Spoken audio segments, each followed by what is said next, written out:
So some things about this detector that's unique and the first of its kind is this actually has two Wi-Fi modes.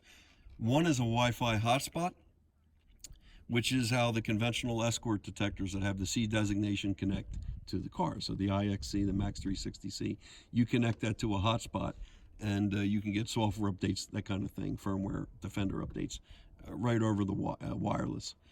Then it also has an access point, and you set that up, and that's going to be the mode I think most people are going to prefer. That's what I'm going to use for the most part. And that, in this case, this unit becomes the actual connection source for the Wi-Fi. So it'll broadcast an SSID and a password. The default password is 1234567 8. You'll see that on your phone when you bring up your Wi-Fi. You can connect to it. And then you're going to access this. Now, there are two apps with this. You're going to access it with, it's called Cobra Drive HD. That's the application to be able to get access to the videos, change the camera characteristics, share videos, download them to your phone, that kind of thing.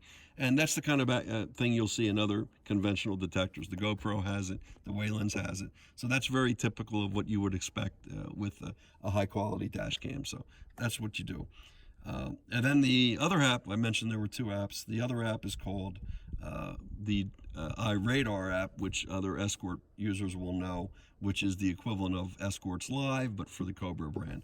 Now, it's interesting, too, with the consolidation of Cobra and Escort, you're getting the best of both worlds. You have the Escort's Defender database, which is regarded, I think, arguably as the best, most complete photo enforcement database, that type of thing in the world.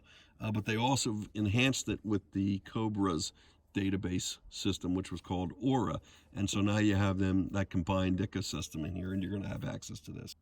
So that's pretty much it in a nutshell.